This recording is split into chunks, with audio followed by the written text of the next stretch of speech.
लोगों को समझ में नहीं आता है, पाकिस्तान की आईएसआई एंट्री मार चुकी है बांग्लादेश। कहां पे? बांग्लादेश। और बांग्लादेश से सटे पश्चिम बंगाल के जितने जिले हैं उसमें आईएसआई ने अपने स्लीपर सेल को भेज के दंगे फसाद करना चालू कर दिया है। और अभी हम लोग राजनीति कर रहे हैं कि ये पार्टी वो पार्टी, ये पार्टी वो पार्टी, ऐसे कर रहे हैं। इसमें बांग्लादेश में आईएसआई का हाथ है, पानी सर से ऊपर जा चुका है। समझ में नहीं गया? मुर्शिदाबाद जैसी घटनाएं इंडियन और मतलब भारत में हो रही हैं, लेकिन उसको कंट्रोल किया जा रहा है भारत के बाहर से स्लीपर सेल को एक्टिवेट करके। एक बार भारत के बारे में हम लोग जब सोचेंगे ना तो अस्थिर बैठ के राजनीतिक आरोप प्रत्यारोप बाद में लगाते रहिएगा। कोई कहेगा कि टीएमसी गड़बड़, कोई बीजेपी गड़बड़, कोई मोदी जी को बोलेगा, कोई ममता बनर्जी को बोलेगा। अरे बेवकूफो लोग, कभी तो देश की बात किया कर। वो आईएसआई वाले इधर घुस चुके हैं बांग्लादेश के थ्रू। और अभी जो लोग को बड़ी चिंता थी मणिपुर के बारे में, वो चुप है बंगाल पे। आज जिन लोग को बंगाल की बड़ी चिंता हो रही है उनसे पूछिए कि मणिपुर अभी भी जल रहा है। राजनीति इतनी हावी है कि देश जल जाए उससे मतलब नहीं है। देश देखो आईएसआई वाले यहां से घुस गए। तो पाकिस्तान हम लोग को चारों ओर से क्या करना चाह रहा है? टॉर्चर कर रहा है। पाकिस्तान कहता है कि रुको हम तुमको बर्बाद करेंगे, तो पाकिस्तान कहता है कि हम कश्मीर को तो डायरेक्ट चौपट कर दिए।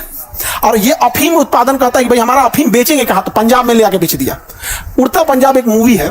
आज पंजाब अफीम के नशे में तबाह हो गया है, तबाह। अफसोस लगता है पंजाब को देखकर कि आज पंजाब के युवाओं में अफीम का लत इतना बुरा लग गया है कि मतलब देखिए, जब नशा, लत, ड्रग्स, शराब महिलाओं तक पहुंचने लगे तो ये बताता है कि एक्सट्रीम लेवल जा रहा है। और इसने पंजाब को सक्सेसफुली डिस्ट्रॉय करने में, नशा की लत लगाने में कामयाब हो गया है। बहुत बुरा लत लग चुका है पंजाब में। ड्रोन में बांध के गिरा देता है पैकेटवा, पाकिस्तान से उड़ाएगा, ड्रोन में बांध के पैकेटवा गिरा देगा। नहीं, स्मगलिंग तो इजीली आ ही जाते हैं। और इसमें पूरा तबाह हो गया है। खास करके यंग जनरेशन को देखिएगा, इस समय बहुत हो जाते हैं सर। तो जो भी नशा करता है ना, याद रखना, जो बड़ी कंपनियां होती हैं वो नशा कैसे आदत लगवाती है। सबसे पहला नशा का स्टेप होता है आपको ग्लैमर की दुनिया दिखाना कि ये तो बड़े बड़े रईसों का शौक है। तो पहले आपको कैटेगरी कर देगा कि ये लोग बेवकूफ नहीं है, ये रईस हैं।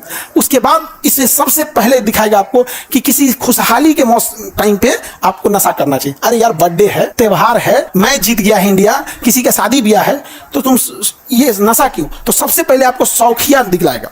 जब आपको शौकिया लत लग गया ना तो उसने अपनी पहली स्टेप जीत गया। अब शौकिया लत लगने के बाद अब आप कभी कभी हफ्ते हफ्ते वाले आ जाएंगे, तब आप होने लगेंगे। एक बार शौकिया है, उसके बाद आपको अब आदत लग जाएगी। शौक के बाद आदत लग जाएगी, आदत के बाद वो मजबूरी हो जाएगी, एडिक्टेड हो जाएंगे। अब नहीं मिलेगा तो आप परेशान हो जाएंगे। और उस एडिक्टेड होने के बाद डिपेंडेंट हो जाएंगे। तो अब आपको वही चाहिए ही चाहिए, शराब, ड्रग्स। नहीं मिलेगा तो पागल हो जाएंगे। तो ये याद रखना, आपका जो पहला स्टेप है शौक वाला, उसको वहीं रोकिएगा। समझा? कोई दोस्त अगर बोल दिया कि दोस्ती के लिए पी लो, उस समय तुम किसी भी करके बच जाना या कुछ कर देना, लेकिन कसम खा लेना ये तुम्हारा दोस्त तो हरगिज नहीं हो सकता है, कभी नहीं हो सकता है। समझ आ गया कि नहीं आ गया? दोस्ती के लिए उसे छुड़वा के दिखा दो, या दोस्ती के लिए नाली का पानी पी के दिखा दो। नाली का पानी और शराब में, नाली का पानी आपको कम नुकसान पहुंचाएगा, शराब एक बार लत लग जाएगा जिंदगी तबाह कर देगा। तो जो दोस्त ऐसा बोलता है, सुन लेना, हट जाना, लेकिन दिमाग में एक जगह लिख देना, ये दोस्त मेरा हो नहीं सकता है, ऐसा दोस्त की जरूरत नहीं है। समझ आ गया कि नहीं? क्योंकि पढ़ लिख के जब कामयाब हो गए तो 4 व्हीलर खरीदोगे। 4 व्हीलर में 4-5 आदमी का जगह होता है, क्योंकि उन्हें पता होता है जो इसे खरीदते हैं उनके पास 4-5 आदमी होते हैं बैठाने के लिए। बस में ज्यादा जगह होता है। तो नशा लत लग जाएगा ना तो बस में कंडक्टर ही करना, बैठ जाना यहाँ पे, मुजफ्फरपुर 4 सवारी जाओ। भारत में बैन है ये सब चीज। अरे खुलेआम थोड़े बिक रहा है, छुप के बिक रहा है। जैसे भारत में ही तो बिहार में शराब बंद है, लेकिन छुप के बिक रहा है। नहीं समझे? बहुत सारी चीज बैन छुप के होता है। बहुत सारे घर के लोग प्रतिबंध लगाए होंगे आपके ऊपर, बाबू ये नहीं करना है, लेकिन तुम छुप के कर देते हो। समझ आ गया कि नहीं आ गया? तो अफगानिस्तान, पाकिस्तान, अफगानिस्तान के थ्रू ड्रग्स कहाँ रहा है? अब पंजाब के बाद अब ये धीरे धीरे बाकी जगहों पे फैल रहा है। समझ आ गया? इस सब चीजों से बच बचा के रहना। पाकिस्तान समझ में आ गया?